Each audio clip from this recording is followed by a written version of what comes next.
Hello and welcome to another episode of the Unpopular View. You may have noticed that it's been raining recently. In fact, the last 6 months of 2010 were the wettest 6 months on record. Dorothea McKellar wasn't kidding when she wrote about the land of droughts and flooding rains. So that's it, right? Our water troubles are over. Our dams are full and we can go back to taking water for granted, content in the knowledge that our water supplies and therefore our food supplies are all safe and secure. No, in fact, our farmers are under more threat than ever before. A new danger to our farmers has emerged, more oppressive than a drought, more all-consuming than locusts, and believe it or not, more destructive than floods. Our farmers are under attack from bureaucrats. Last year, the Murray-Darling Basin Authority, which was created by the Federal Water Act of 2007, released a draft report in which they proposed changes to the water allocations of the Murray-Darling Basin. About 40% of Australia's food comes from the Murray-Darling Basin, so changes to water allocations here could have a big impact on our food supply. So what are those changes, you ask? Simple. The MDBA wants to take about 1/3 of farmers' irrigation water off them and let it flow out to sea. I have a question. What are we going to eat? I'm going to make this really simple so that even a bureaucrat can understand. Our farmers grow our food. Our farmers need water to grow our food. And less water means less food. Am I going too fast? Taking away 1/3 of farmers' irrigation water and compromising our national ability to feed ourselves is a pretty drastic recommendation to make. So surely there must be some kind of a drastic problem that needs to be fixed, right? So I started reading the draft report, hoping to discover just exactly what this serious problem is and how taking water off our farmers was going to fix it. Well, it doesn't take long for the draft report to state its case. In the overview, we have this paragraph. The environment has not had sufficient water for decades. This has led to serious environmental decline in many parts of the basin.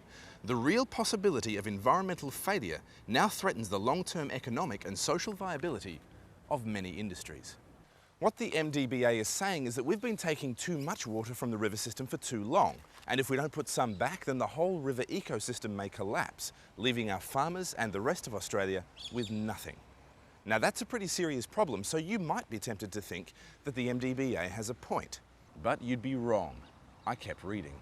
The draft report claims that the Murray-Darling Basin is beset by all kinds of environmental problems, including rising salinity, falling native fish stocks, dying river red gums, and a loss of biodiversity. But as I read, I began to notice a disturbing trend. Remember when you were in high school writing essays and such?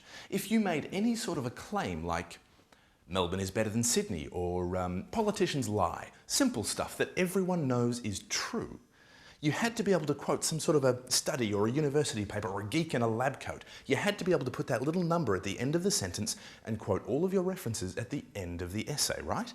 Well, as I read the MDBA draft report, I began to notice a striking lack of references.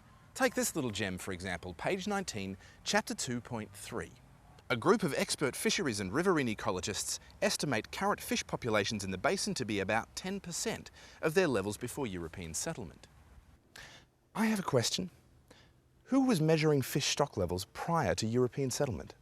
I have another question. Which group of expert fisheries and riverine ecologists made that claim? I'd like to know. Can you tell me who they are? Can I see their report so that I can assess their methods and their independence? Please? No?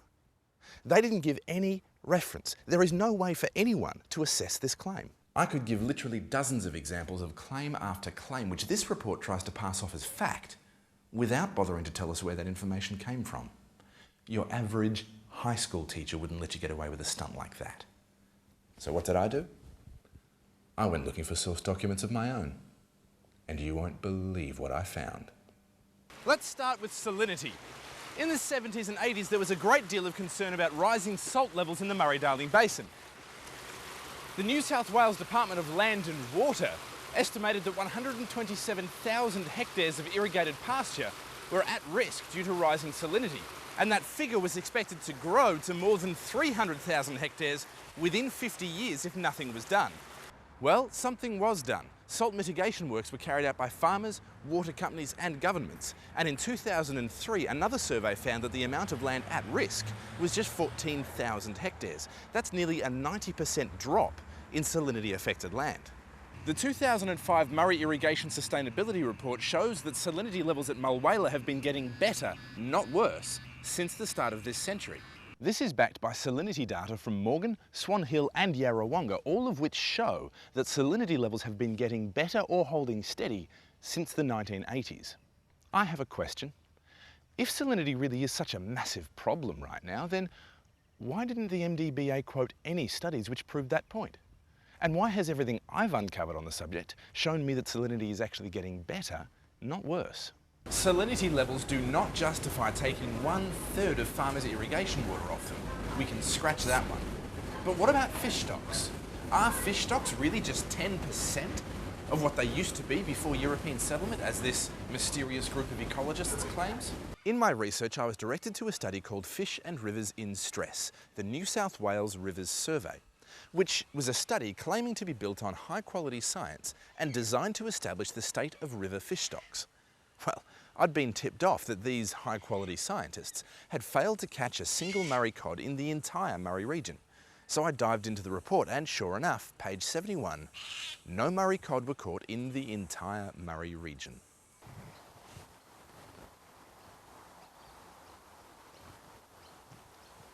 Now you might be tempted to conclude that that means that there are no Murray cod in the Murray River. But you'd be wrong, because I also looked up the results from local fishing competitions, including the Yamaha Cod Classic, and found that for the last 10 years, local fishermen have had no trouble catching Murray cod in the Murray River. Any minute now, I can feel it. Now, the authors of the Fish and Rivers in Stress report never claimed that there were no Murray cod in the Murray River. They just admitted that they couldn't catch any. So they were honest. But even so, it's still a massive flaw in their data. And such a big problem in one part of the report calls into question the rest of the report. And even if this report were accurate, it still doesn't tell us how many fish used to be here before European settlement, so we still don't know where that magical 10% figure came from. And this is the problem I ran into time and time again. The source data either contradicted the MDBA's claims or was so incomplete and questionable as to be virtually worthless. Salinity, fish stocks, birds, bugs and river red gums. Every time I tried to dig down into the source data, I came up with more questions than answers. And in some cases, such as salinity, I found that the MDBA had got it exactly wrong. Well, by now I was getting pretty frustrated, so I decided to get back to basics, to take a look at what we do know about the Murray instead of chasing things that we don't. The first thing we know is that prior to the building of dams and weirs, the Murray River was on a perpetual boom and bust cycle. Droughts and flooding rains. From the earliest European records, we know that during summer the Murray was often just a string of stagnant, muddy pools. But then when the floods came, it would break its banks, cover vast floodplains and send so much water out here to South Australia that Lake Alexandrina would become a freshwater lake instead of a saltwater estuary. But not for long, because the water would soon drain off, and come the height of the next big summer, the Murray would once again be stagnant, and Lake Alexandrina would once again be salty. The Murray River dried out completely at Swan Hill in 1914 and 1923. Check out this photograph of the Murray River at the ironically named Riversdale in 1915. The mighty Murray wasn't exactly a picture of health back then now, was it? I wonder what that group of expert fisheries and riverine ecologists would make of that. I have a question. Just how many fish really were in the Murray back then? But since then, things have changed. Weirs, locks and dams have been built, allowing us to regulate the water flow. And the Murray is better off because of it. Don't believe me? Well, here's a picture of the Murray at Riversdale in 2006. Well, here's the kicker. 2006 was the driest year on record. The Murray experienced its lowest inflows in recorded history. And look at it. This is what it looked like in 2006, and this is what it would have looked like in 2006 if it weren't for human intervention. See my point? More than 4 billion litres of water were flowing past Riversdale every day, being released from the Hume Weir, keeping birds and fish and animals and plants and humans alive.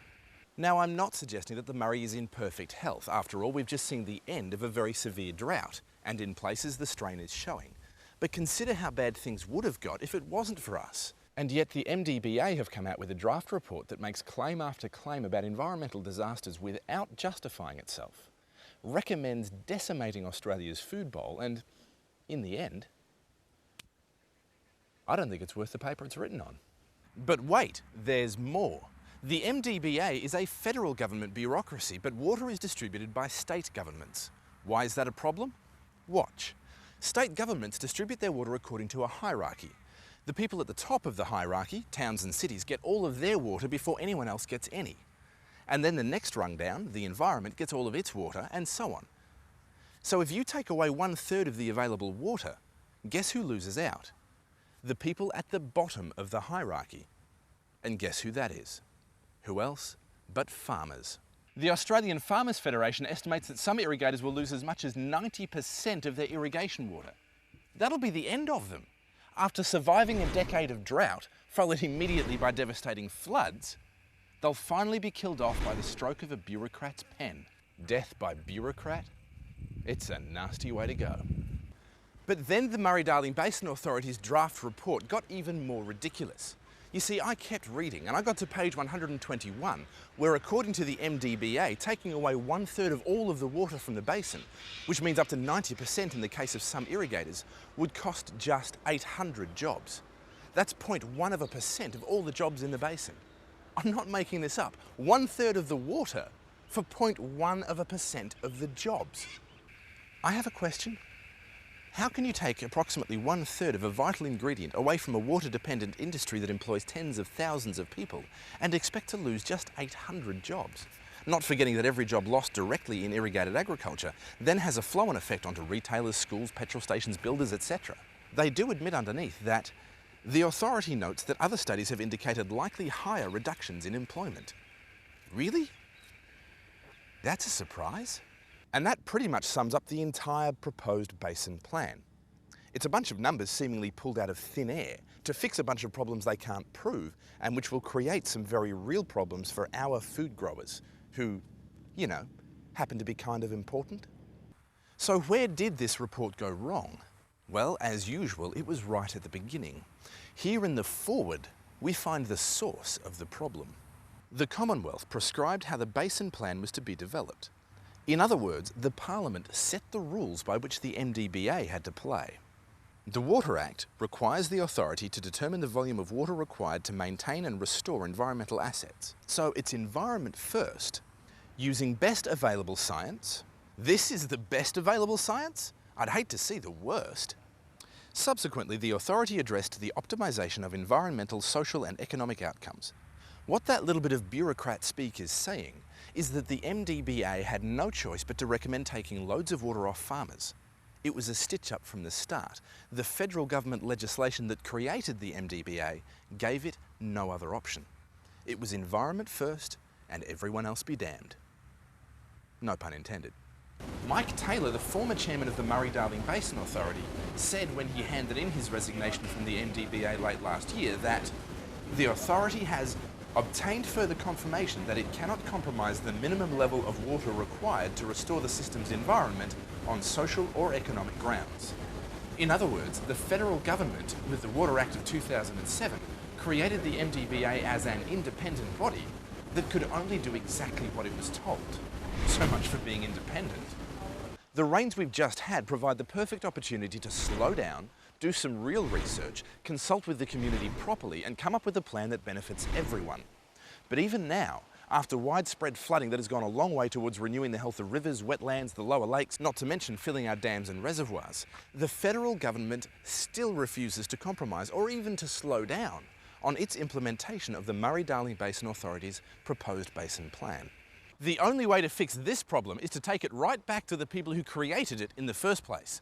And that leads us to the doorstep of the Minister for Water, Tony Bourke. We can protest against the MDBA all we like, but it'll make no difference because their hands are tied by the Water Act of 2007. On the other hand, Tony Bourke is the Water Minister responsible for this debacle. He can make a difference if he decides to. And even better for us, he's the Water Minister in a government which is barely clinging to power. The last thing he wants is a water fight in the Murray-Darling Basin.